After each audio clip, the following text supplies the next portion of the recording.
Halo, nama saya Sandi Sulistiono dari Universitas Narotama. Penelitian saya berjudul Perbandingan Hukum atas Pembaharuan Hukum dalam Pembentukan Peraturan Perundang-undangan di Indonesia dan Vietnam. Dimulai dengan latar belakang yang berangkat dari bidang hukum yang terus berkembang seiring berkembangnya zaman demi terciptanya tujuan hukum yang berasaskan keadilan, kemanfaatan, dan kepastian hukum. Dengan berkembangnya hukum, maka muncullah istilah pembaharuan hukum yang senantiasa memberikan konsep-konsep baru dalam hukum. Pembaharuan hukum juga berkenaan dengan politik hukum dalam suatu negara, memberikan makna bahwa politik hukum sebagai bentuk kebijakan mendasar penyelenggara negara yang menentukan arah, bentuk, maupun substansi sebagai kriteria dari sebuah produk hukum yang hendak dibentuk. Dalam hal ini, politik dan hukum dimaknai secara ideal sebagai sebuah instrumen untuk terciptanya hukum yang berkeadilan, bermanfaat, dan berkepastian hukum. Tidak dimaknai untuk mendukung keinginan pelaksana peraturan perundang-undangan semata, yaitu kekuasaan eksekutif selaku penguasa. Melihat pada kondisi peraturan perundang-undangan Indonesia sendiri, terdapat sebuah celah besar di mana adanya overlapping atau tumpang tindihnya satu regulasi dengan yang lain. Hal ini tentu memberikan dampak yang negatif bagi kepastian hukum yang berjalan di Indonesia. Salah satu cara mengatasi isu hukum tersebut adalah dengan metode pembentukan peraturan perundang-undangan berbentuk Omnibus Law.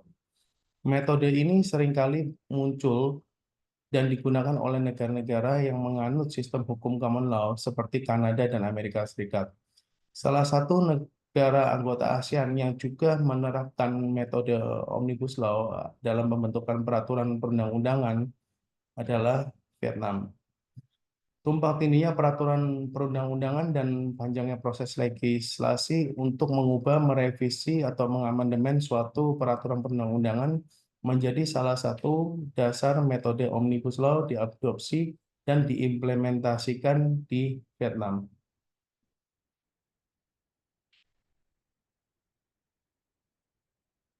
Berdasarkan latar belakang di atas, maka penelitian ini meneliti mengenai bagaimanakah konsep pembaruan hukum pada Indonesia dan Vietnam. Apakah konsep Omnibus Law telah sesuai dengan prinsip pembaharuan hukum?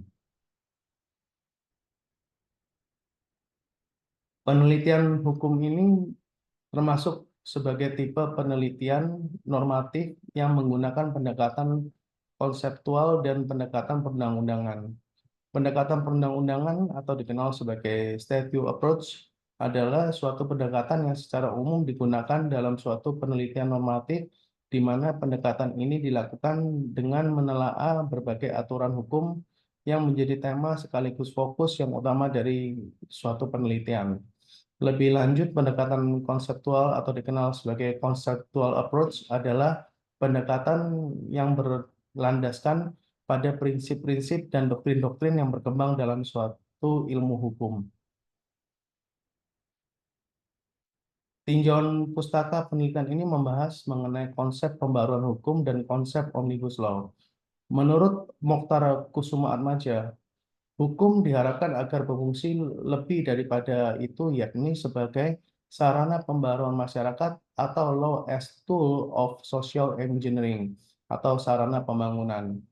Tolak ukur konteks di atas menunjukkan dua dimensi sebagai inti teori hukum pembangunan yang diciptakan oleh Mokhtar Kusumaatmadja, yaitu ketertiban atau keteraturan dalam rangka pembaruan atau pembangunan merupakan sesuatu yang diinginkan, bahkan dipandang mutlak adanya. Hukum dalam arti kaidah dan peraturan hukum memang dapat berfungsi sebagai alat pengatur atau sarana pembangunan dalam arti penyalur arah kegiatan manusia yang dikehendaki ke arah pembaruan.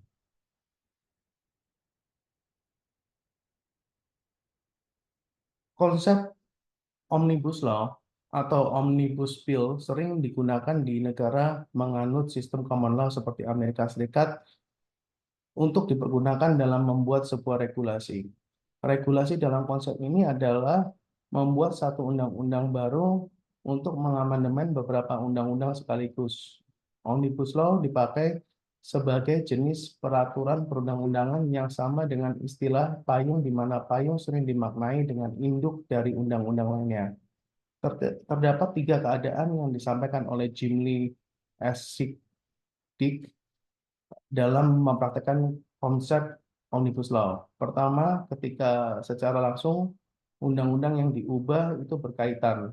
Kedua, ketika undang-undang yang dirubah keterkaitannya tidak secara langsung.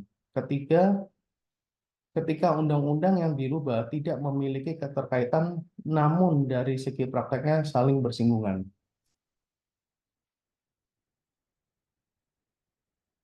Bahan hukum primer yang digunakan dalam penelitian ini adalah peraturan perundang-undangan di Indonesia dan Vietnam seperti Law Amending and Supplementing a Number of Article of Law and Tax Administration dan Perpu nomor 2 tahun 2022 tentang Cipta Kerja.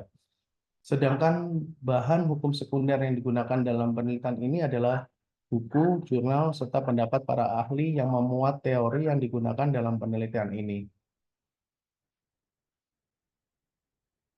Hasil penelitian pembahasan 1. Negara Vietnam menganut sistem hukum civil law yang menerapkan metode Omnibus Law dengan sukses pada tahun 2016. Hasil dari penelitian yang dilakukan menunjukkan bahwa metode Omnibus Law di Vietnam bisa diterapkan dan diimplementasikan dengan dasar bahwa tidak ada hukum dan regulasi yang melarang metode tersebut. Tumpang tindihnya peraturan perundang-undangan dan panjangnya proses legislasi untuk mengubah, merevisi, atau mengamandemen suatu peraturan perundang-undangan menjadi salah satu dasar metode Omnibus Law diadopsi dan diimplementasikan di Vietnam. Beberapa peraturan perundang-undangan yang berhasil dibuat oleh Vietnam, salah satunya adalah Law Amending and Supplementing a Number of Articles of Law on Tax Administration. Peraturan perundang-undangan ini mengubah, menambahkan, serta mencabut beberapa pasal yang ada pada peraturan perundang-undangan pertambahan pajak pertambahan nilai, pajak cukai, dan administrasi perpajakan.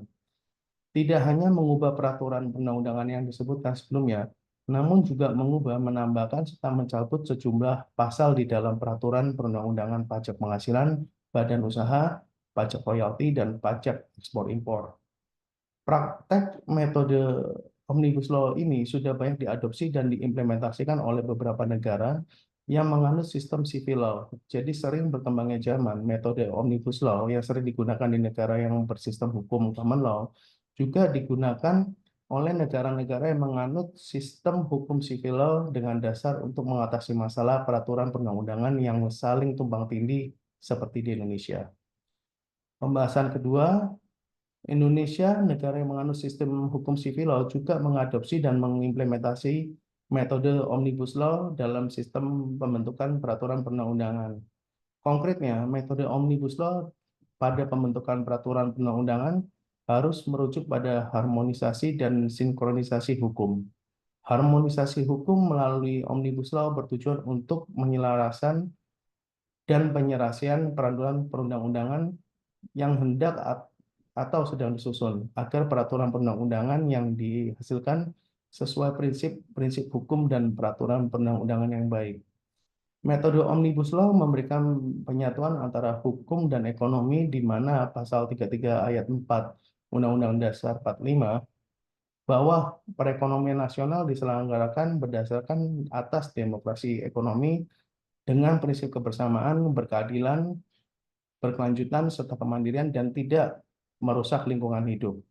Penyederhanaan regulasi melalui Omnibus Law suatu langkah konkret pemerintah guna meningkatkan iklim investasi yang nantinya berimbas pada meningkatnya perekonomian negara, tidak dapat menyampingkan kepentingan lingkungan yang harus berjalan secara beriringan sebagaimana doktrin Sustainable Development Goals.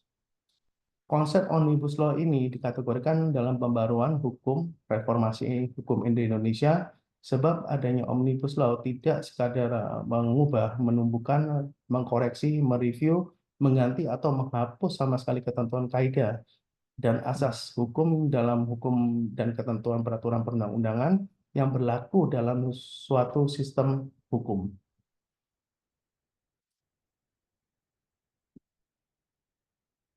Kesimpulan dari penelitian ini adalah sistem metode Omnibus Law ini awal mulanya dan biasa digunakan di negara menganut sistem hukum common law seperti Kanada, Amerika Serikat, dan Filipina. Seiring berkembangnya hukum, negara-negara menganut civil law juga menerapkan metode ini.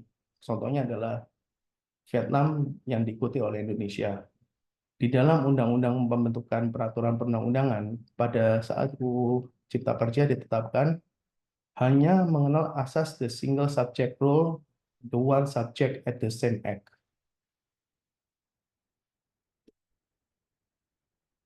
Saran yang digagas oleh penelitian ini adalah seharusnya pemerintah Indonesia belajar dari penerapan pembaruan hukum yang dilakukan oleh Vietnam yang diterapkan dengan penyesuaian struktur hukum dan budaya hukum di Indonesia.